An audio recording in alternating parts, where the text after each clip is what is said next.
사도 바울은 알다시피 30살 전후에서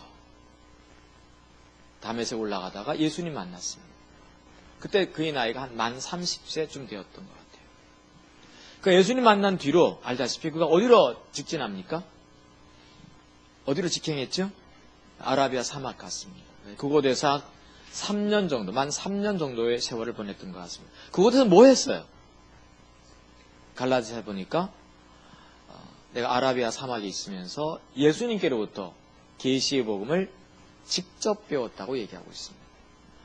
3년 동안 하나님 앞에 머물면서 그분의 얼굴 앞에 있으면서 계시의 복음을 예수님께로부터 직접 배우는, 예수를 알아가는 시간을 가진 거죠. 이게 신앙의 본질이잖아요. 예수의 아름다운 영광을 보는 시간을 가졌던 거예요. 그분이 왜 이 땅에 오셨고, 왜 십자가에 달려 죽으셔야만 했고, 그리고 그분이 왜 부활하셔야만 했고, 왜 승천하셔야만 했는지, 그리고 왜 자기한테 나타나셔야만 했는지, 이런 등등의 계시의 복음을 직접 배우기 시작합니다. 예수를 알아가는 시간이었던 거죠. 그럼 곧바로 사역하지는 않고요. 그가 만 34세쯤 되었을 때 그런 그가 어디로 돌아갔습니까? 터키 다소에 가게 됩니다. 그래서 그의 고향이 그가 터키 사람이었던 거죠. 그래서 예루살렘 시민은 아니었고요. 터키 사람이었는데 거기 로마 식민지였으니까, 로마 제국이었으니까 로마의 시민권을 가졌던 그가 터키 다소 땅에 가게 됩니다. 그곳에서 한 6년 반 정도, 거의 한 7년 정도의 세월을 보내게 됩니다. 뭐 했던 것 같아요? 한 3년 동안 배웠던 계시의 복음을 전 그분이 정리하는 시간을 가졌다고 보는 거예요. 그분의 필체는 탁월하고 아주 이렇게 조직적이고 논리적인 걸 볼 수 있어요.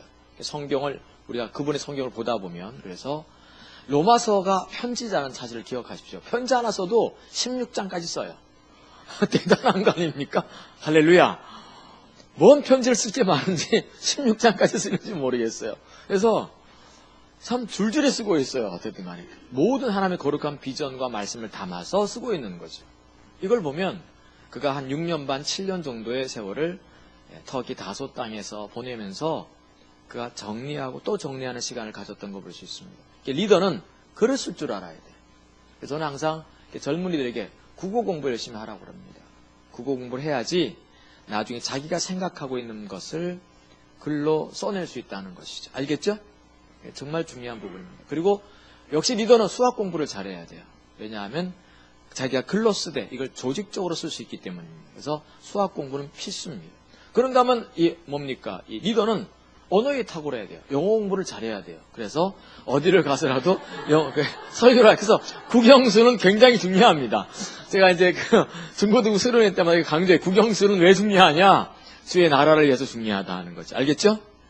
그래서 그럼 지금 못한 사람은 어떡하냐? 우리처럼 못한 사람은 어떻게 해야 되죠? 부지런히 기도하시면 됩니다. 바울은 어쨌든 한 10년의 세월을 다소와 아라비아 사막에서 보내면서 계시의 복음을 정리하고 익히는 데 주력했죠. 그의 나이가 만 40살쯤 되었을 때, 그의 나이가 40살쯤 되었을 때 이 일이 성경에는 비로소 상세하게 기록되어 있습니다. 성경은 뭐라고 나오는가 하면 바나바란 사람이 다소까지 찾아와서 바울이 살던 집 초인종을 눌렀던 거죠. 바울이 나갔더니 바나바가 서 있었습니다. 그리고 하는 말이 뭡니까?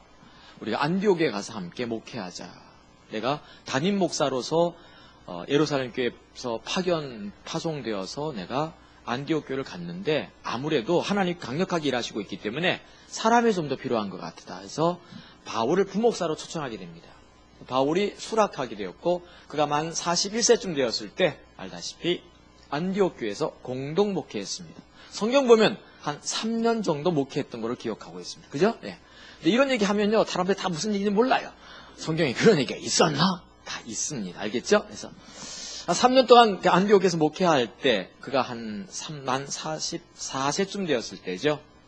그 무렵도 상세하게 성경이 기록하고 있습니다. 성경 사도행 13장, 14장 1절 이하에는 이렇게 나와 있어요.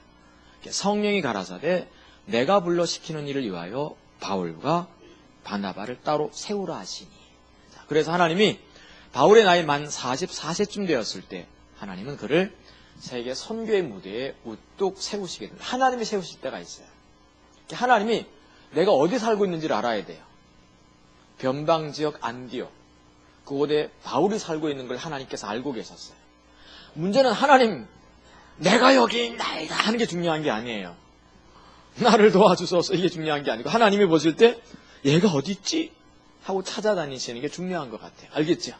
그래서 성경은 분명히 말하기를 여호와의 눈은 온 땅을 두루 감찰하사 전심으로 자기에게 향하는 자를 위하여 능력을 베푸시나니. 이런 구절이 있지 않습니까? 그래서 바울을 찾아내십니다. 하나님께서. 그리고 그를 세계 선교의 무대에 세우셔요. 전승에 의하면, 성경에는 안 나오지만 전승에 의하면 바울은 약 60세 초반 내지 중반에 네로 황제에 의해서 죽임을 당했다라고 전승이 전해지고 있어요. 자, 그러면 44세부터 예를 들면 64세까지 하면 몇 년 동안 그가 세계 선교를 다닌 거죠? 20년 정도를 다닌 걸로 기억합니다. 모두 4번 정도 다닌 걸로 지금 성경은 암시하고 있습니다. 첫째는 알다시피 그가 소아시아 지역을 다녔어요. 다시 말해서 지금의 터키 땅을 여행하면서 세계 선교 여행을 다녔고요. 두 번째는 빌립보 건너가면서 유럽을 다니게 됩니다. 세 번째는 흉년 들었던 예루살렘 교회를 위해서 그 당시에 가장 유명했던 선지자였던 아가보의 예언을 듣고 그 예언이 한 2년 후에 성취될 걸 알고 바울은 미리 길을 떠나서 선교원금을 모아가지고 예루살렘에 돌아온 것이 세 번째 선교여행이 되겠습니다. 그리고 나서 이제 연금 상태에 있게 되다가 붙잡힌 바 되어서 이제 다시 로마에 압송되어 가지요. 거기서 성경은 사도행전 맨 마지막은 그가 연금 상태에 머물게 된다라고 하면서 사도행전의 끝이 나요. 그리고 나서 바울은 항상 마음속에 이게 있습니다. 비전이라는 게 참 귀한 것 같아요. 바울은 마음속에 항상 비전이 있었는데 1세기 때 비전을 보고 있었어요. 바울은 1세기 때 하나님 비전은 뭐였어요? 스페인이었죠. 1세기 때 하나님 비전은 스페인이었습니다. 바울은 로마서 15장을 쓰면서 항상 하는 말이 뭔가 하면 내가 스페인을 갈 때 로마에 있는 너에게도 들려서 내가 은사를 부어주고 불일도 타게 한 다음에 너희가 나를 그리로 서바나로 스페인으로 나를 보내주기를 바람이라고 하면서 로마서 15장에서 그런 서신을 남겨요. 바울은 로마를 갔는지 안 갔는지가 사도행전에 나오지 않습니다. 로마의 연금 상태는 있었고요. 그 다음에 스페인을 갔는지 안 갔는지는 사도행전에 나오지 않습니다만은 디모데 전서와 디모데 후서를 읽으면 그가 간 것처럼 쓰고 있습니다. 그가 남긴 말이 내가 달려갈 길을 다 달렸다라고 얘기합니다. 이걸 보면 아마 바울은 그의 마지막 그 선교지였던 그가 가고 싶었던 하나님의 목적지 스페인을 갔다라고 보는 것이 옳은 견해인 것 같아요. 모두 4번에 걸쳐서 20년 동안 선교여행을 다닌 거죠. 1차 소아시아. 소아시아지는 어디죠? 성경에 소아시아 나오면 어디를 말하는 거예요? 터키를 가리킵니다. 알겠죠? 터키를 가리킵니다. 터키를 그 당시는 작은 아시아라 불렀어요. 소아시아. 우리는 무슨 아시아예요?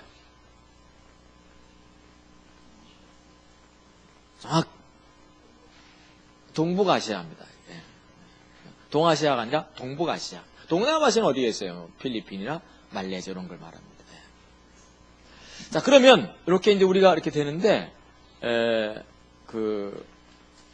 소아시아 다녔고 2차는 유럽 건너가게 되고요. 3차가 유럽과 소아시아 다니면서 선교원금, 구제원금 모았죠. 4차가 스페인이었거든요. 자, 그렇게 해서 이제 그가 마지막 돌아왔을 때예요. 돌아와서 이제 알다시피 이제 로마의 감옥에 다시 이제 갇혀가지고 이제 죽을 날이 다가올 때입니다.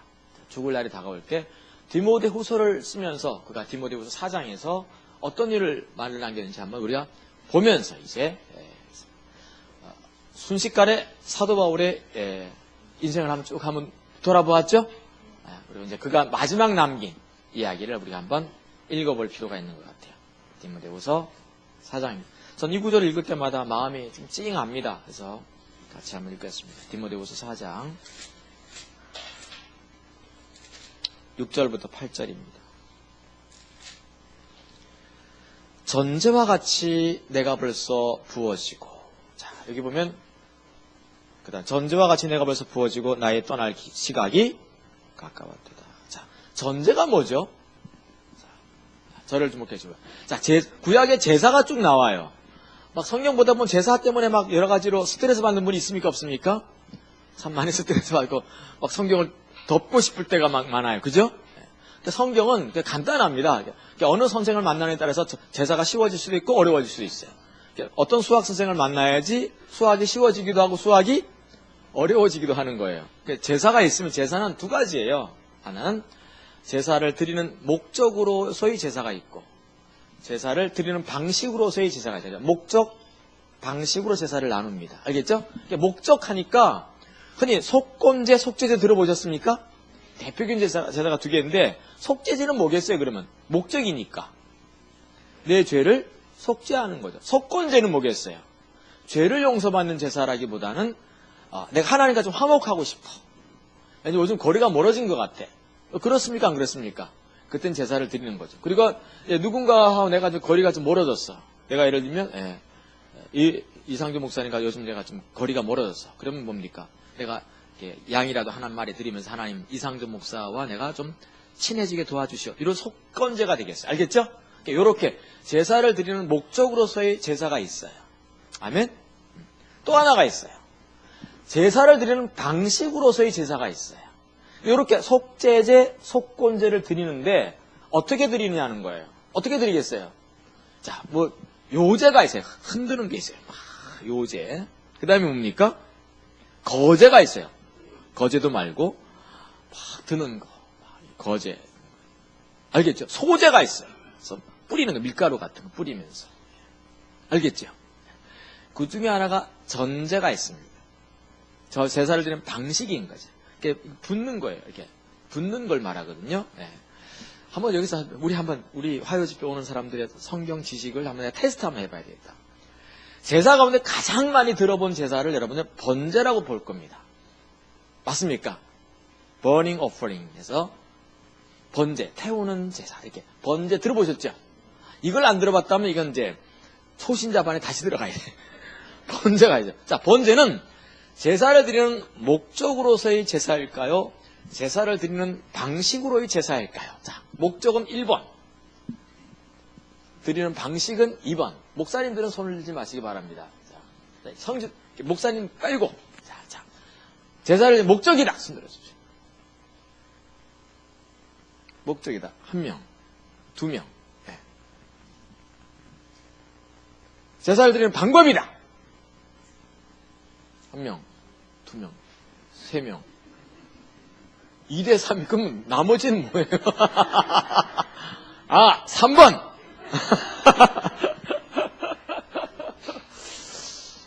번제는 영어로는 burning offering이에요. 그러니까 태우는 제사, 이렇게 제물을 태운다 이 뜻입니다. 그러니까 어떻게 보면 이게 무슨 생각이실까요? 제사를 드리는 목적이 아니라 방식으로 보기 쉽잖아요. 근데 제사를 드리는 목적으로서의 제사가 번제입니다.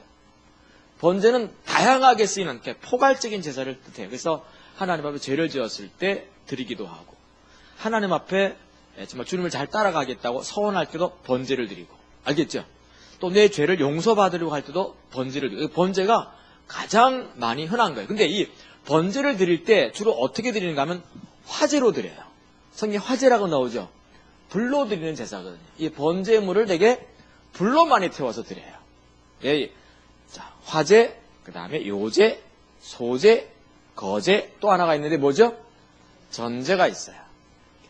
전제라는 게 뭔가 하면 부어드리는 제사예요. 그럼 언제 이걸 부어드리는가 하면 하나님 앞에 이제 번제물을 화제로 태울 때 이제 예를 들면 내가 내 죄를 용서받기 위해서 번제물을 잡아가지고 화제로 태운다. 태울 때 알다시피 옛날에는 이게 오븐이 없었어요. 오븐이 없어가지고 어떡합니까? 이렇게 태우는데 밑에서는 팔팔팔 타는데 이게 위에서는 탈까요? 안 탈까요? 이게 안 타는 거예요. 근데 하나님 앞에 빨리 이렇게 제사를 드려야 되는데 이게 안 돼서 그래서 어떡합니까? 이제 오일이라든가 포도주를 부어요. 그러면 이게 확 타면서 이제 뭡니까? 이 번제물이 화제로 해서 이제 확 하나님 앞에 제사가 드려지는 거예요. 뭐와 같은가 하면 중국집에서 프라이팬에다가 이제 그러면 불이 확 올라와야 안 올라요? 이렇게? 네, 확 그래야지 음식이 맛있거든요. 그래서 이제 언제 죄송합니다. 하나님께서 그렇게 하라고 태우는 건 아닙니다. 이게 거기서 태우는 게 이제 전제 또는 소제. 자, 근데 바울이 자기의 삶을 뭐라고 표현하는가 하면 내가 전제와 같이 다 부어졌다. 그러면 바울은 자기 일생을 두 가지로 표현하고 있어요. 뭐로 표현합니까? 이게 읽었잖아, 지금 우리가. 읽었는데도 모르면 뭐 어떻게 하자는 거예요. 자, 자기 인생은 두 가지였어요. 뭐예요? 하나는 나는 뭐라는 거예요? 포도주나 오일이라는 거죠. 맞습니까? 전제는 뭘 막 갖다 부으면 안 됩니다. 알겠죠? 포도주나 오일을 부어야 되는 거죠. 그래야지 확 올리브 오일을 붓는 거거든요. 그게 확 오르는 거예요. 그러니까 자기 인생은 뭐예요? 포도주나 오일인 거예요. 올리브 오일인 거예요. 그래서 바울은 그 서신 쓰면서 뭐라고 쓰는가 하면 내가 너희들 로마에 있는 성도들한테 썼나요? 내가 너희들을 만나서 너희들에게 있는 그 은사를 부릴 듯 하게 한 다음에 내가 떠나기 원하 이렇게 했거든요. 근데 바울은 사람들이 바울을 만나면 어떻게 됩니까? 여기 속에 있던 그 주님 열정, 하나님을 향한 신앙 이게 어떻게 되는가요? 바울을 만나기만 하면 이게 확 부어지니까 어떻게 되죠? 확 올라오는 거예요. 맞습니까? 그래서 바울은 포도주였어요. 자, 그럼 우리는 뭘까요? 냉수예요. 그래서 막 어떤 열정을 갖고 있는데 우리가 가면 싸늘해져. 있던 열정도 다 식어버려. 그럴 때가 있어요. 그렇습니까? 안 그렇습니까? 아니? 어떤 사람은 이렇게 열정이 부릴 듯하게 하는 것이 아니라 혈압을 올리는 거예요. 조금만 만나면 화가 나. 열받치게 만드는 사람이 있어요. 우리 그건 하지 맙시다. 알겠죠? 그러니까 전제는 포도주나 오일이 되는데 어떤 사람은 맹물처럼 확 끼얹는 사람이 있고 찬물 끼얹는 사람이 있어요. 어떤 사람은 부채질하는 사람이 있어요. 우리는 부릴 듯하게끔 해야 되는 거죠. 알겠죠? 근데 바울은 자기가 오일이나 이렇게 피워서 두 번째는 자기 인생은 뭐였다는 겁니까? 자기 사명은 전제 역할을 했다는 거죠. 이렇게 부어지는 거였어요. 자기 사명. 그러니까 바울 같은 경우는 자기 인생이 전제 소명이 있었기 때문에 부어져야 되는 거예요. 자꾸. 그러니까 바울은 누군가를 자꾸 만나기 원했어요. 그러니까 사실 여주봉 목사님 같은 경우는 전제 같은 분입니다. 그래서 제가 그분의 호를 제가 이렇게 써드린다면 전제 여주봉. 여러분들 맹물 저는 찬물 뭐 이렇게 해야겠어요. 어쨌든 간에 그 여주봉 목사님 전제 같은 분이죠. 저분이 이렇게 가서 이렇게 하면 뭔가 불이 다시 이렇게 붙여져요. 알겠죠? 그래서 참 귀한 사명이 있다고 좀 보고 있고요. 그래서 어쨌든 바울은 자기 사명을 전제에 비유하고 있어요. 내가 벌써 전제와 같이 다 부어졌다. 자, 그럼 근데 부어졌는데 이게 전제와 같이 다 부어졌다는 이 말은 무슨 말이겠습니까? 그러면 한번 국어 공부하려고 하는 거예요, 지금. 무슨 말이에요? 사명이 끝났다는 겁니다. 이렇게 바울도 우리가 기억하던 사명이 끝나는 날이 와요. 내 사명이 더 이상 할 일이 없는 때가 와요. 그러니까 내가 21세기 살아가면서 내가 해야 될 일이 있는데 그것이 끝나는 날이 와요. 내 사명이 끝났나. 근데 참 바울은 사명이 끝나고 죽잖아요. 이 교회 안 교회였네요. 참 귀한 것 같아요. 우리는 사명이 끝났는지 안 끝났는지도 몰라. 시작됐는지 안 시작됐는지 모르고 그냥 죽어. 어떤 사람 사명도 모른 채 죽어. 그래서 막 엉뚱한 사명을 감당하다 죽을 때가 있어요. 우리는 이게 참 내가 전제와 같이 다 부어졌다. 그래서 자기 역할을 다 하고 나서 가는 거. 참 그래서 전 제가 제 인생을 돌아보면서 그래요. 나는 두 가지다. 성도 한 사람 한 사람이 관리되는 거. 또 하나는 내가 그릇 하나 만들고 가야 되는데 싶은 생각이 들더라고요. 그래서 이런 면에서 우리가 좀 돌아보는 12월이 되었으면 좋겠어요. 할렐루야. 부지런히 일을 하긴 하지만 오늘 제가 저에게 어떤 부지런히 또 뛰는 어떤 자매님에게 제가 이렇게 문자를 보냈어요. 사역도 사역이지만 하나님 앞에 있으면서 좀 지금 예배하기도 하고 좀 그런 시간 가져보라고. 막 바쁘는 또 바쁘게 막 또 뛰는 사람도 있잖아요. 성도들 중에서도 좀 조용히 이제 12월이니까 하나님 앞에 있으면서 예배도 하면서 자기를 좀 돌아보는 시간도 갖는 게 필요하다 했어요. 자, 근데 바울이 읽어보십시오. 좀 더. 어떤 분은 그래. 야, 이거 언제 끝나냐? 아직 본문도 못 읽었구나. 아니, 금방 끝낼게요. 예. 전주와 같이 내가 벌써 부어지고. 바울도 인생이 짧았다고 생각합니까? 길었다고 생각합니까? 벌써 간 거예요. 지금 60대 되신 분들은 시속 몇 킬로예요, 지금?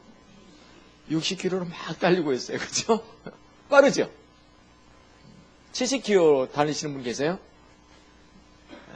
어떤 분은 브레이크가 고장이 났어요. 그래가지고 막 걸리는 거야. 내리막길로 지금. 벌써 부어지고 나의 떠날 시각이 가까웠도다. 7절에 보면 나는 선한 싸움을 싸우고 나의 달려갈 길을 마치고. 이걸 보면 사명이 끝난 것을 바울은 달려갈 길을 마쳤다라고 표현하고 있고, 그 시대에 일하시는 하나님의 거룩하신 역사에 내가 동참했던 것을 이렇게 표현한 거예요. 믿음을 지켰으니, 자, 8절 같이 읽어볼 필요가 있습니다. 시작. 이제후로는 나를 위하여 의의 면류관이 예비되었으므로 주 곧 의로우신 재판장이 그날에 내게 주실 것이며 내게만 아니라 주의 나타나심을 사모하는 모든 자에게 도냐. 그래서 바울은 오늘날 달려갈 길을 다 마치고 이제 떠날 시간이 다가온 거예요. 그 바울이 로마에 갔다 오신 분 계십니까? 로마 손 들어주십시오. 로마. 예. 바울 순교토를 가보셨겠네요. 예. 가보시면 저도 몇 번 갔었는데 바울이 순교한 곳 몇 군데가 있어요. 전설 따라서. 그래서 이렇게 목을 이렇게 이런 데다가 목을 대고 목을 베니까 목이 튀어서 바울의 이게 목이 3번 정도 튄 거로 나오죠. 전설에 의하면 튄 곳마다 샘이 솟았다고 해요. 그래서 그곳에 기념비가 이렇게 있는. 맞습니까? 김병호 목사님? 안 갔다 오셨나요? 네, 거기에 이렇게 있어. 신기하죠? 물론 이제 지어낸 얘기인지는 모르겠습니다만 어쨌든 바울이 목을 잘려서 순교하게 됩니다. 그런데 바울은 그 전에 뭘 보는가 하면 의의 면류관을 보는 거예요. 자, 그러면 의의 면류관이 뭘까 하는 겁니다. 의의 면류관. 금으로 만들면 금면류관, 은으로 만들면, 동으로 만들면, 월계수로 만들면 월계관이 될 거예요. 그렇죠? 근데 의로 만들어진 게 뭐겠어요? 자, 이 부분을 우리가 한번 풀어야지 보상과 상급의 얘기를 할 수 있어요. 그 의가 뭔가를 성경에는 크게 5가지로 전개가 됩니다. 어떤 분은 이렇게 얘기할 때, 목사님, 의가 5개군요. 그래서 신학적으로 이렇게 보면 이렇게 안 됩니다. 알겠죠? 저는 신학적으로 좀 설명하고 있는 것이 아니라, 샘물교 선교의 가치관을 지금 종합해서 정리해 놓은 겁니다. 그래서, 십자가 복음에서 우리가 의는 크게 5가지로 정리될 수 있겠어요. 첫째는 뭔가 하면, 예수님, 하나님을 가리키는 단어예요. 그러니까 그분을 가리킬 때 의 이렇게 얘기합니다. 하나님을 가리킬 때 마태복음에 보면 예수께서 이렇게 말씀하세요. 의를 위하여 핍박을 받은 자는 복이 있나니 천국이 저희 것입니다. 하늘에서 기뻐하라 너의 상이 큼이라면서 그 다음 구절에 말하기를 나를 인하여 너희를 욕하고 핍박하고 너희를 거스려 악한 말을 할 때에는 복이 있나니 기뻐하고 즐거워하라. 이렇게 말하고 있어요. 그러니까 예수님께서는 자기를 가리켜서 뭐라고 표현한 거예요? 예수님이 자기를 의라고 불렀어요. 그 의로우신 분인 거예요. 그래서 의는 하나님을 가리킨다. 그래서 의의 태양 이렇게 얘기하거든요. 그래서 righteousness인데 이거를 앞에다가 정관사를 크게 붙여가지고 the righteousness에서 그분을 가리킬 때 그냥 우리는 하나님, 의라고 부르는 거죠. 두 번째가 있어요. 가끔 우리는 의로우신 하나님은 의로우시도다 이렇게 표현하면 많이 합니다. 이런 많이 나오죠. 이 말이 뭐니까 의는 두 번째 무슨 뜻인가 하면 하나님이 하시는 일을 가리킬 때 의 이렇게 하나님은 의로우신 하나님이고 그분 하신 일은 의롭도다, 의로우시도다. 전쟁에서 승리해도 의로우시도다 했고 맞습니까? 하나님이 하시는 모든 일은 뭐라고요? 옳기 때문에 의로우신 거예요. 무조건 옳은 거예요. 우리 하나님께서 가끔은 모세라든가 여호수아를 통해서 가나안 땅에 있는 족속들을 이렇게 쳐서 없앨 때 어떻게 하라고 그래요? 짐승, 가축, 그 어린아이까지 다 어떻게 하라죠? 다 진멸하라고 그래요. 어찌 보면 우리 좀 잔인하게 보여요? 안 보내요? 좀 잔인하게 보일 때가 있습니까? 없습니까? 근데 왜 그렇게 하시죠? 하나님 잔인하신 분이세요? 아니잖아요. 근데 그분이 옳아요. 우리는 참 신앙은 보수적일 필요가 있어요. 하나님이 옳다고 그러면 그 옳은 거예요. 자꾸 인간적인 인본주의적인 관점에서 어린아이까지 왜 진멸하느냐. 요거는 성경의 가치관이 아니었을 것이다라고 하면서 후대 사람들이 쓴 거다 또 쓴 거야. 이게 자유주의 신학인데 그렇게 하면 안 돼요. 하나님이 진멸하라면 다? 근데 진멸 안 시켰더니 지금 어떻게 됩니까? 더 많은 사람이 죽는 거예요. 알겠죠? 더 많은 사람이 지옥 가는 거예요. 그때 이스마엘을 낳지 말았어야 돼요. 이스마엘을 낳으니까 IS가 나오는 거예요. 이해가 되죠? 하나님이 기다리라고 하면 기다리는 게 옳은 거고 하나님이 좀 아프게 하면 아픈 게 옳은 거예요. 알겠죠? 무조건 하나님이 하라면 그게 옳은 거예요. 무조건. 우리가 볼 때 그게 좀 아닌 것 같고 이거 우리가 아무리 따져도 이건 아무리 그 의미가 없어요. 이거는 우리가 볼 때 하나님 너무 잔인한 게 아니에요. 그게 옳은 거예요. 우리는 하나님 오르신 거예요. 알겠죠? 무조건 하나님 오르신 겁니다. 세 번째, 의는 뭐냐? 뭐라고 써놨습니까? 성도들이 옳은 행실을 뜻하는. 요한계시록 19장 2절 이렇게 보시면 이렇게 나옵니다.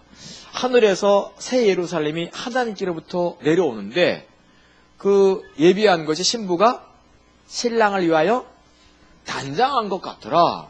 근데 그 신부에게 하나님께서 옷을 입혀주셨는데 하얀 세마포 옷을 입혀주셨는데 그 세마포 옷은 성도들의 옳은 행실이로다.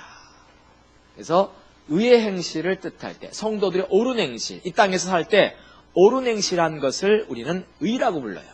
그래서 마태복음 6장에서 한번 이것도 성경 지식을 얼마나 우리가 알고 있는지 한번 마태복음 6장에서는 우선 성도들의 옳은 행실이 의의 행실이 몇 가지쯤 될까요?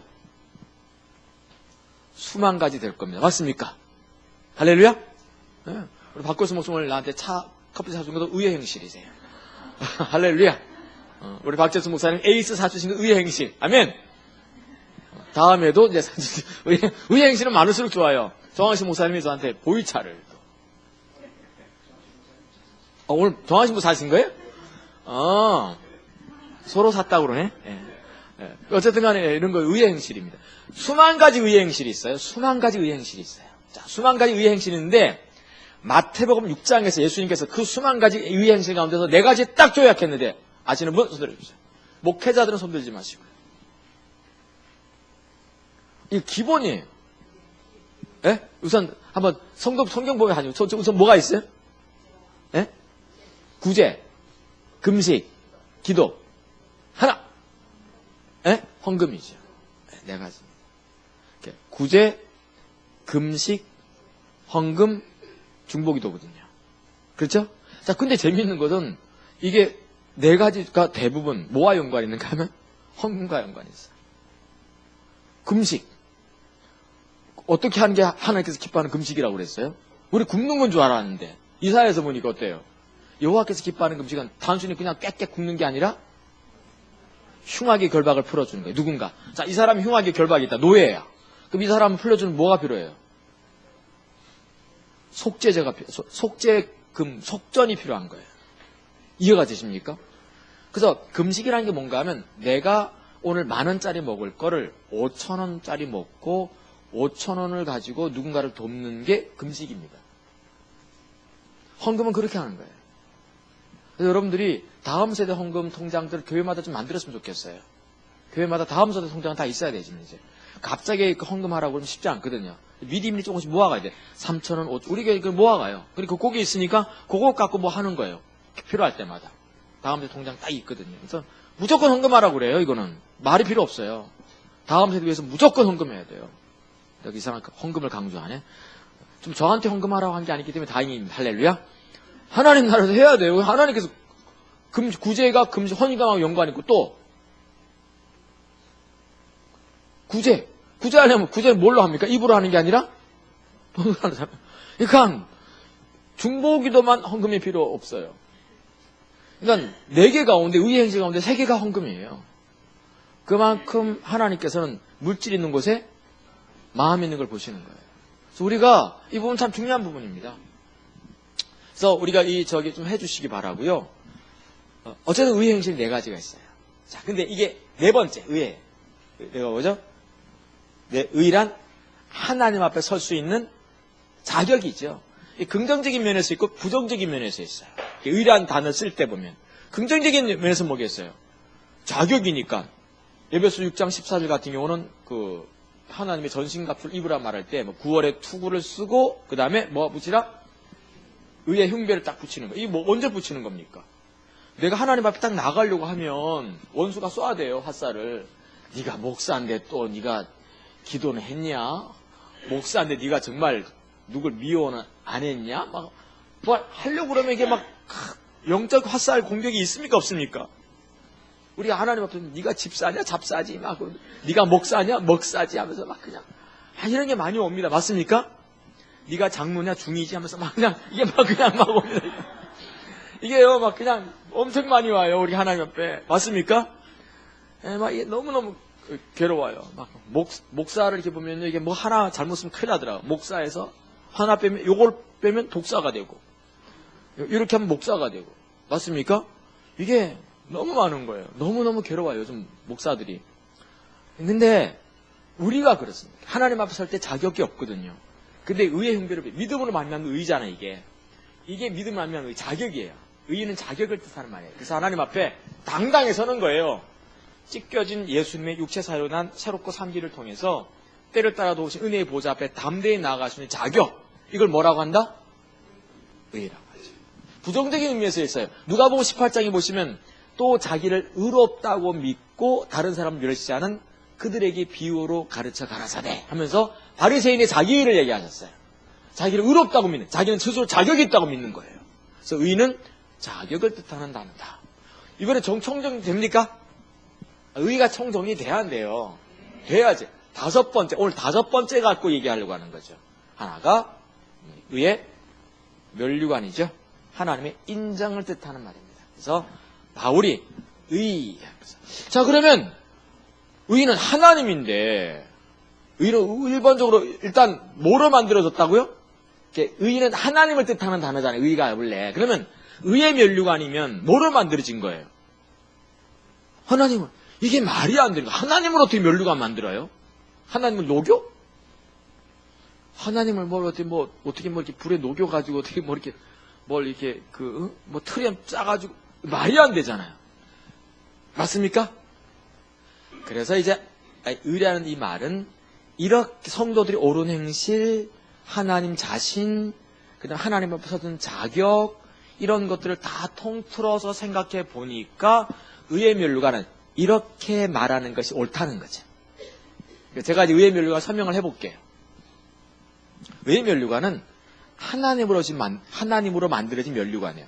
성도들이 옳은 형실로 만들어진 면류관이에요. 자격으로 만들어진 면류관이에요. 다 함께 녹여서 만든 면류관이거든요. 그럼 어떻게 이해를 해야지 옳은가 하면 이런 거죠. 사도 바울이 평생을 살았어요. 그가 30살 때 다메섹 올라가서 예수 만났어요. 하나님의 거룩한 비전을 보았어요. 그리고 이제 60대 중반이 되었어. 이제 하나님 앞에 떠날 때가 되었어. 하나님 앞에 갈 때가 되었어. 근데 인생 살아오면서 숱한 배신, 눈물, 하루 종일 도살장에 끌려가는 양처럼 취급받기도 하고 3번 퇴장이 맞기도 하고 배반당하고 누명 쓰고 오해받고 병에 걸리고 이게 이제 바울의 일생이었거든요. 이렇게 보는 게 옳은 거죠. 바울아, 이제 네가 세상을 떠날 기약이 되겠구나. 네가 전제와 같이 다 부어졌구나. 이제 내게 다가올 시간이 다 되었다. 근데 바울 잘 봐. 네가 30년 전에 네가 하나님의 거룩한 비전을 보고 나를 만난 이후에 지금까지 30년 넘게 나를 따라오면서 눈물로 한숨으로 배반당하기도 하고 매맞기도 하고 소름 겪기도 하고 가난에 시달리기도 하고 고통 가운데 빠지기도 하고 병도 걸리고 정말 네가 많은 아픔을 겪었다. 가끔은 사람들한테 배반당해서 죽임의 위협을 네가 늘 한두 번 넘긴 것도 아니고 가끔 병에 걸려서 콜록콜록하면서 이리 뒤척 저리 뒤척하면서 밤하늘 깜깜한 어떤 그 광야에서 갈라디아 지역에서 밤하늘 별을 세면서 그렇게 밤을 지새는 적도 있었지. 네가 가끔은 깊은 한숨 내쉬면서 하나님 앞에 기도하면서 눈물로 밤을 지새우면서 나를 찾았던 거 내가 기억해. 바울아, 이제 내가 너의 목숨을 거둘 때가 되었는데 어떻게 하면 바울 너에게 좀 위로가 되겠느냐. 네가 인생 30년 넘게 나를 따라오면서 너에게 조금이라도 내가 상급을 너에게 주고는 원하는데 뭘 어떻게 하면 되겠니 내가 너한테. 여호와가 이렇게 해볼까. 여호와의 나를 너에게 상급과 보상으로 내어주면 바울아 네가 조금이라도 위로가 되겠니. 여기 의의 멸류관이죠. 하나님이 자기를 상급으로 내어놓는 거지. 이걸 의의 멸류관이죠. 이게 하나님으로 만들어진 멸류관, 성도들이 옳은 행실로 만들어진 멸류관, 맞습니까? 이게 의로 똘똘똘똘 뭉쳐진 멸류관이에요. 의란 단어로 만들어진 멸류관. 하나님이 자기를 덜컥 우리에게 상급과 보상으로 주는 거예요. 하나님이 창조주를. 그러면 그게 의의 멸류관이죠. 아멘? 근데 이게 내가 지금 설명한 게 옳으냐? 옳습니다. 우선 제가 얘기하는 것에 성경에 뒷받침되는데 그게 뭔가 하면 뭐죠? 하나님이 아브라함에게 뭐라고 하십니까? 아브라함이 조카 롯을 하나 키웠는데 이놈이 나쁜 놈이에요. 어떻게 합니까? 좀 양떼 많아지니까 좀 다툼이 벌어지니까 어떻게 했어요? 삼촌이 네가 먼저 그래 가져가라 이렇게 하면 땅 좋은데 그럼 어떻게 해야 돼요? 조카는 아버지처럼 자기를 키워줬는데 그럼 어떻게 해야 돼요? 아닙니다 아버님. 사실 삼촌이긴 하지만 제 아버님이시잖아요. 먼저 좋은 땅 이렇게 차지하시면 제가 알아서 생활할게. 이렇게 해야지 마땅한 거 아니에요? 근데 어떻게 합니까? 고마워요. 그래서 바로 소할 땅, 소돔과 고모라 땅을 그냥 바로 차지합니다. 물이 넉넉한 곳을 차지합니다. 아브라함이 이제 보내긴 했어도 괴로울까 안 괴로울까? 아니, 솔직히 아브라함도 인간인데 그게 할렐루야 축복하고 보내노라 물론 그랬을지 모르겠습니다만 그게 사실 쉬울까요 어려울까요? 그게 인간인지라 힘든 거예요. 그날 밤에 아브라함 잠이 왔겠어요? 좋은 땅 차지한 거 그건 괜찮다 치더라도 아브라함이 그동안 누구를 의지하고 살았는데 조카 이게 하나밖에 없는 조카 자식이 없기 때문에. 근데 이게 여러분들 든 자리는 뭐 표시가 안 나도 난 자리는 이 사람이라는 게 정말 힘들어요. 요즘 제가 그래. 자식이 집 나가가지고 이게 보통 쉬운 일이 아니에요. 어떨 때 쓸쓸하기도 하고 어떨 때는 잘 됐다 하기도 하고 이게 참 쉽지 않습니다. 이게 같이 살다가 하나 없어졌을 때 쉽지 않거든요. 우리 이제 집사님 이제 다음 주 하나 난다며요. 이게 이제 쓸쓸할 거예요. 이제 나도 벌써 쓸쓸한데. 자 이렇게 되는데 아브라함이 그날 밤 힘들었을 거예요. 이걸 영어 성경에 뭐라고 나오는가 하면 그냥 성경 우리 한국말 성경은 그냥 밤에 하나님이 아브라함에게 나타났다 이렇게 나옵니다. 근데 이런 맛이 안 나. 영어로 읽어야 맛이 나요. 하나님이 the night에 아브라함에 나타나서 가라사대. the night. 그날 밤이라는 거죠. 그날 그냥 모든 밤이 있지만 첫날 밤이 있어요. 모든 밤이 있지만 그날 밤이 있는 거예요. 그 밤은 어떤 밤이겠어요? the night. 정관사가 붙어요. 그러니까 어떤 특정한 날이라는 뜻이에요. 그냥 하루하루의 밤이 아니라 그냥 오는 밤이 아니라 그 밤은 아브라함이 뒤척였던 밤이에요. 너무너무 힘들었던 밤. 이해가 되시죠? 자, 그날 밤에 하나님 찾아와. 하나님 꼭 그날 밤 찾아와. 그 찾아오셔서 뭐합니까? 아브라함한테 나오라고. 그리고 뭐합니까? 밤하늘의 별을 쫙 보여주면서 뭐라 하십니까? 네 자식의 숫자가 이렇게 많아질 거라고. 모래알 보고라. 네 자식들 숫자가 이렇게 많아요. 그러니까 위로하시는 그날 밤이 있어요. 그러니까 그러면서 하나님께서 그에게 뭐라고 하셨어요? 중요한 얘기 하나 하셨는데 뭐라고 하셨죠? 우리 김병 목사님 얘기해 주셔야 되는데 나는 너의 상급이라고. 내가 너의 상급이라고. 우리가 이걸 믿음을 가리키는 거예요. 하나님이 나의 상급되는 게 믿음이에요. 하나님이 나의 상급되는 걸 있어야지 이게 믿음이 생기는 거지. 그러니까 하나님을 아는 지식이 있어야지 믿음이 생겨요. 하나님이 나의 상급됨을 딱 봐야지 내가 믿음으로 하나님도 신뢰할 수 있어요. 그러니까 아는 만큼 믿고 아는 만큼 사랑하는 거예요. 이게 알지 못하면 계시가 안 되면 하나님 믿지도 못해요. 아무리 뭐 이론 가르쳐 나와가지고 믿음 되는 게 아니에요, 이게. 십자가 몸을 가르쳐서 되는 게 아니고 십자가 몸을 살다 보면 하나님의 영광을 봐야지 돼. 그래야 그 가운데 믿음으로 서서 복음이 실제가 되는 것 같아요. 이게 참 중요한 부분 같아요. 아멘? 전 우리가 이제 연말이니까 좀 얘기할게요. 우리요, 좀 주님 만나러 가야 돼요. 오늘 뭐 여기 프린트 안 나가도 괜찮아. 이게 유태인들에게 하나님이란 단어는 명사가 아니라 동사예요. 하나님이란 단어, 히브리어로. 그러니까 우리는 우리 한국 사람한테 하나님이란 단어는 명사예요. 하나님 하면 딱 뭐가 떠오르는 겁니까? 보좌에 이렇게 딱 계신 분이에요. 명사예요. 고유명사. 어린 양 예수님도 어떻습니까? 동사가 아니라 뭐예요? 명사가 돼가지고 어린 양 예수님이 보좌에 하나님 보좌 옆에 딱 계신 그분인 거예요. 예수님인 거예요. 딱 그냥. 근데 히브리인들에게 하나님은 그런 보좌에 계신 분이 아니에요. 지금 내 주변에서 일하시고 계시는 하나님이세요.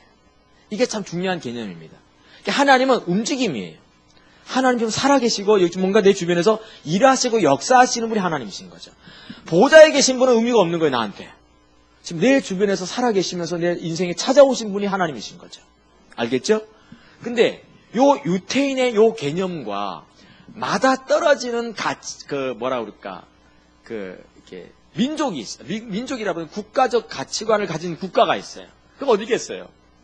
미국입니다. 미국의 실용주의적 가치관. 미국은 실용주의잖아요.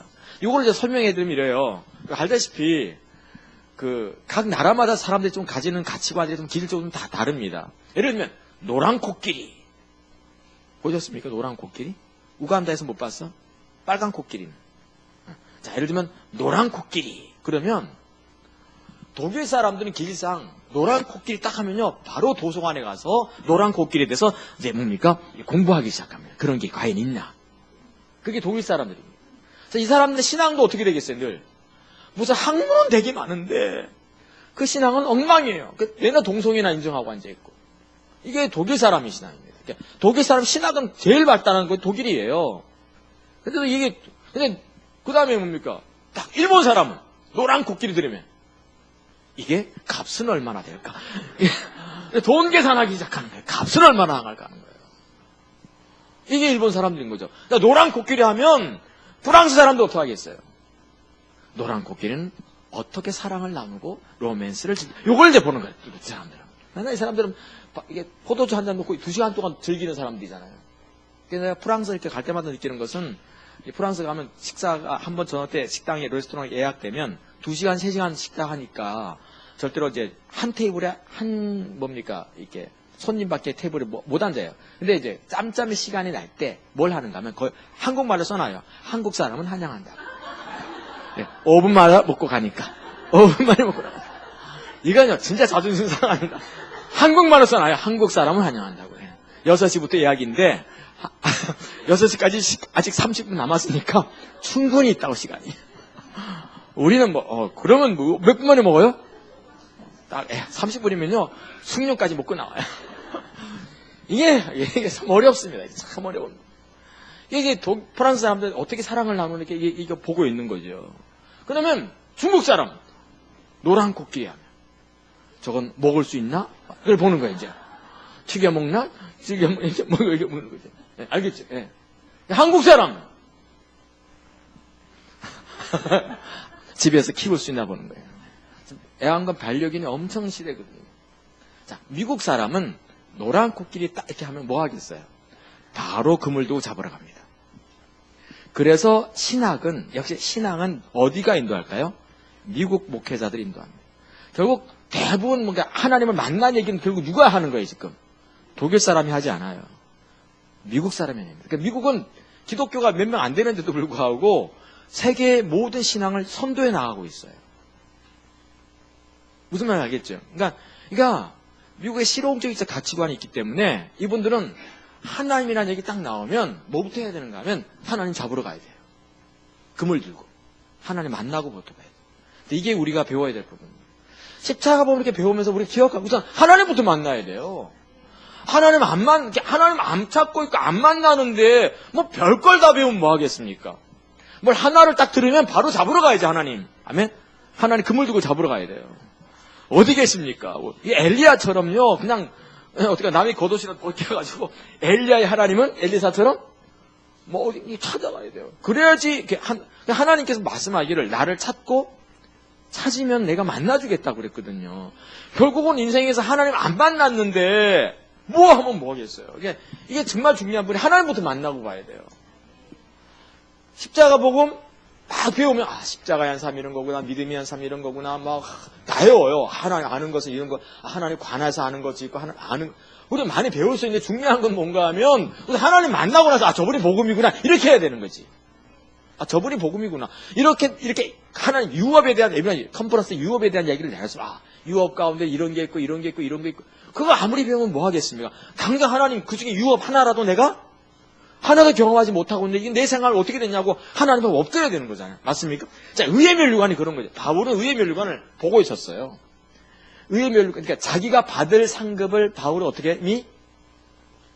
내가 전제와 같이 다 부어지고 세상을 떠날 기약이 다가왔는데 주께서 뭘 두고 있다? 하나님이 바울에게 이렇게 하신 거예요. 어느 날 바울아, 내가 너의 인생 어떻게 하면 좋겠니? 이제 내가 며칠 후면 너를 순교시켜서 너를 데려갈 거라고. 네가 네로 황제에서 목이 베개질 텐데 사실 내가 며칠 때 목이 벤다. 이게 사실 좀 어떨까요, 마음이? 아니, 내가 며칠 있다 이게 목이 베어져. 이게 어때요, 마음이? 쉽지 않습니다. 안 그래요? 근데 바울은 이미 주님 보고 있는 거예요, 그 멸류관. 그러니까 그거 아무렇지 않게 하나님의 사람은 계획치가 않았어요. 그러니까 초대교회 성도들이 좋은 게 뭔가 하면 하나님부터 그때 성경도 없었잖아요. 성경도 없을 때 주님 만나고 나니까 기꺼이 사자밥 되고 뭡니까 호랑이밥 되고 이거 별로 두려워지를. 그러니까 데살로니가 교회가 왜 위대한가 하면 바울이 데살로니가에서 한 2개월 정도 2개월 정도 머물면서 교회를 개척했거든요. 근데 데살로니가 교회가 이제 세워진 거예요. 근데 바울이 2개월 정도 있으면서 개척했으니까 그 교회가 제대로 뭐 양육을 받았겠습니까? 안 받았겠습니까? 십자가 보면 떼고 바울이 떠난 게 아니라 일단은 끝나니까 도망가야 돼, 바울이. 2개월 정도밖에 없었어요. 그냥 십자가는 12단원 없이 1단원밖에 못 배웠어. 그래도요, 바울이 데살로니가 교회에다가 편지 쓰면서 엄청 칭찬합니다. 근데 그 교회가 가진 문제점이 뭐였어요? 데살로니가 전후서에 보니까 부활이 있느냐 없느냐인 거예요. 2개월만 우리는 이제 생각할 때 부활이 있지. 이걸 데살로니가 성도들 이거 문제가 되게 많네. 부활이 있는 거지. 우리는 성경을 읽으면서 그렇게 보면 큰일 납니다. 바울은 데살로니가 교회를 엄청 칭찬 많이 합니다. 내가 너희들의 그 믿음의 수고와 그 인내를 내가 알고 있다고. 주 예수께서 오시는 그날에 너희의 상급이 클 거라고 막 엄청 칭찬하거든요. 근데 무슨 문제인가 하면 바울이 거기다가 부활은 있느니라 썼거든요. 그럼 우리는 생각할 때 부활이 있어요 없어요? 그럼 좀 바울이 우리 보고 칭찬할 것 같아요? 부활이 있는 걸 알고 있구나. 대단하네. 뭐 이게 아니에요. 데살로니가 핍박이 얼마나 심했는지 핍박 때문에 도망가거든요. 바울이 다른 데로 옮겨갔어요. 그러면 바울이 어떤 핍박이 있었는가 하면 데살로니가 교회는 이런 핍박이 있었던 거예요.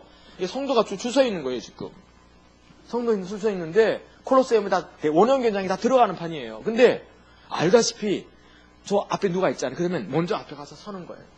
너는 나보다 조금 1살, 2살 어리니까 조금 더 살아. 먼저 잡혀 죽는 거예요. 이게 데살로니가 성도들의 믿음이었어요.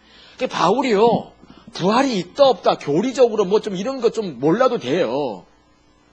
중요한 건 뭔가 하면 예수를 만난 거예요.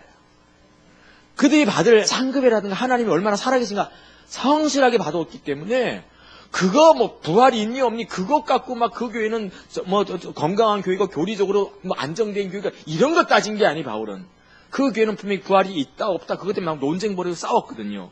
그런데도 불구하고 바울은 그 교회를 보고 너무 칭찬합니다. 왜? 진짜 예수 만난 사람들. 이게 우리 가운데 중요한. 결국은 예수 만나야 돼요. 바울은 의의 면류관 보고 있었거든요. 딱 보고 나니까 순교당하는 게 중요하지 않았어요. 이게 상급 보상이라는 거예요. 아멘? 이걸 우리는 보상, 상급이라 불러요. 근데 하나님께서 우리에게 베풀 수 있는 가장 중요한 상급 중에 하나가 이 뭡니까? 의의 면류관인 거죠. 이 의의 면류관, 다른 말로 얘기하면 하나님의 인정이라는 거죠. 자, 인정을 다른 말로 얘기하면 하나님의 은총이라고 불러요. 은총을 다른 말로 하면 뭐가 되겠어요? 하나님의 신임이 되는 거죠. 하나님이 나를 신뢰하는 것을 말합니다. 이거를 하나님의 사람들이 되게 겪었어요. 알다시피 모세 같은 경우를 이렇게 보십시오. 출애굽 33장에서 하나님이 두 번이나 모세한테 말씀하셨잖아요. 뭐라고 하셨습니까? 모세야, 너 혼자 가나안 땅 들어가. 내가 이것들을 다 여기서 다 진멸하겠다고 했어요. 근데 모세가 뭐라 합니까? 그리하지 마시라고. 이 백성 하나님의 백성으로 여겨달라고. 근데 하나님이 이제 분이 안 갈아지신 거예요. 그래서 뭐라고 하십니까? 그래, 이 백성 데리고 이제 그러면 가. 나는 안 가겠다 그랬거든요. 근데 모세가 하나님께 하시는 말씀이 뭡니까? 하나님, 전에 주께서 제게 말씀하시기를 나를 이름으로도 알고 내게 은총을 입히셨다고 했는데 왜 나와 함께 갈 자를 제시하지? 즉 미래를 왜 말해주지 않는 겁니까? 나와 함께 갈 자를 제시하지 않는다는 것은 미래를 말하지 않았다. 다음 세대를 얘기하지 않았다거든요. 왜 내 다음 세대를 말하지 않냐는 거죠. 그래서 다음 세대는 굉장히 중요합니다. 우리가 은총을 입어야지 다음 세대를 볼 수 있어요. 할렐루야. 무조건 다음 세대 뭐 하나님 이래서 다음 세대 세우니까 내가 은총을 입는 자가 돼야 돼요. 그걸 보시고 하나님 다음 세대 세워주시는 것 같아요. 그러니까 모세는 하나님이 자기에게 은총을 입혔다. 즉 나를 신임한다는 걸 들었던 거죠. 모세 같은 경우는. 하나님이 어느 날 모세에게 찾아오셔서 모세야 내가 너 신임한다고 그랬어요. 내가 너는 신임한다. 그래서 너는 가나안 땅 가. 얘들은 두고 가. 내가 진멸할 거라고. 이걸 보면 이게 모세는 대단한. 그래서 하나님께 담대하게 말한 것이 뭔가 하면 이 백성 진멸할 바에는 내 이름을 생명책에서 그만큼 이렇게 뭡니까? 하나님의 자기를 신임하고 있다는 걸 정확하게 알고 있었고 자신감이 있었어요. 하나님이 생명력에서 자기 이름 지우지 못하는 것을 우리는 지워달라고 말을 하기 힘듭니다. 자체 지우세요 이렇게 딱 하면 정말 지우시면 큰일 나. 근데 모세는 하나님 못 지울 거 알아요. 왜? 자기를 신임하고 있다는 거 알아요. 와, 이거 대단한 겁니다. 이게 상급이라는 거죠. 우리 연말 이렇게 맞이해서 우리가 이걸 보는 이유는 이 뭐라 그럴까? 이 하나님의 사람들의 삶과 우리의 삶을 거기에 빗대어 보자는 거예요. 이 빗대어 보면요, 우리가 참 그러지 못할 때요. 그래서 저는 하나님 앞에 내가 너무 괴로워요. 제가 주일날 내가 교인들 앞에 사과를 했어요. 내 목회 철학이 두 가지다. 영적 복지고 하나가 우리 교회가 하나님의 일을 담을 수 있는 그릇 만드는 건데 내가 연말이 되어서 12월 첫 줄 딱 되면서 내가 내 자신을 평가해 보았다. 그랬더니 내가 낙제점이더라. 정말 미안하다고. 내가 내년엔 잘하겠다고. 근데 늘 연말마다 그런 얘기 했어요. 제가. 내가 미안하지만 그러면서 내가 이제 나도 변명을 했어요. 솔직히 생각해 보십시오. 여러분들. 내가 세목교중에 해외 청문인데 가만히 보니까 NWS가 중고등부하고 청년대하고 4주가 있습니다. NWS가 4주 있습니다. 8주. 그다가 영원한 컨퍼런스가 2주 있습니다. 그러면 10주. 컨퍼런스가 2주씩 봄, 가을에 있습니다. 4주. 그러니까 16주가 벌써 지나갑니다. 16주면 몇 달 빠지는 겁니까? 넉 달이 기본으로 빠집니다. 제가 해외 총무이기 때문에 1년에 제가 6번에서 10번 정도 집회가 잡힙니다. 그럼 10주 빠지면 다시 뭡니까? 2달 반을 빼면 6개월 반이 빠집니다. 거기다가 매주 부산 가야 되지. 그 다음에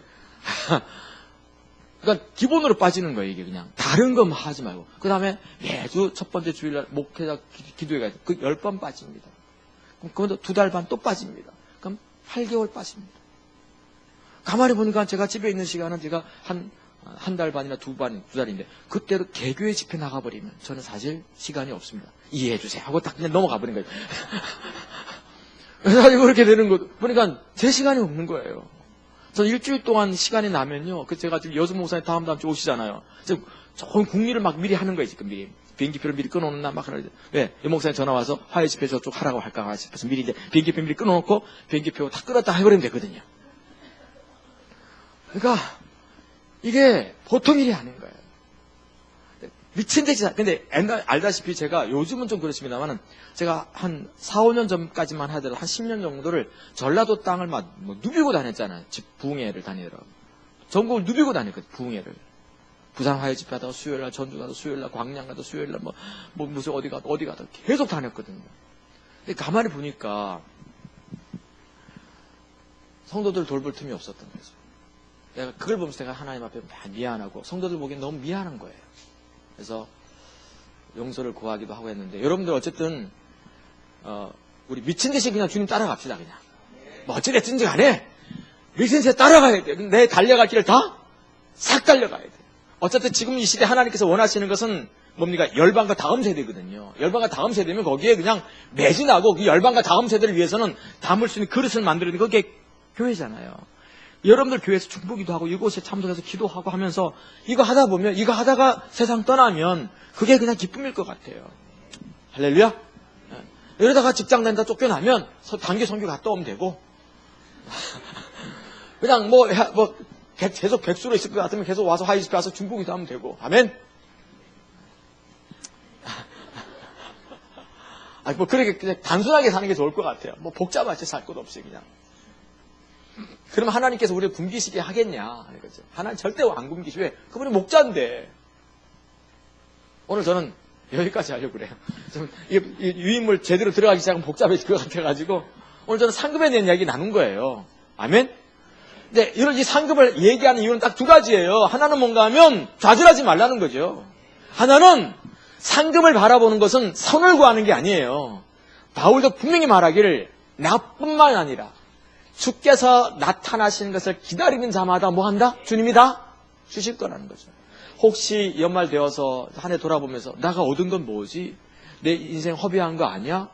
뭐지? 그러지 마세요. 하나님은 반드시 주를 쫓아온 자에게 의의 면류관 두고 서 계실 겁니다. 찬양하고 사역하겠습니다.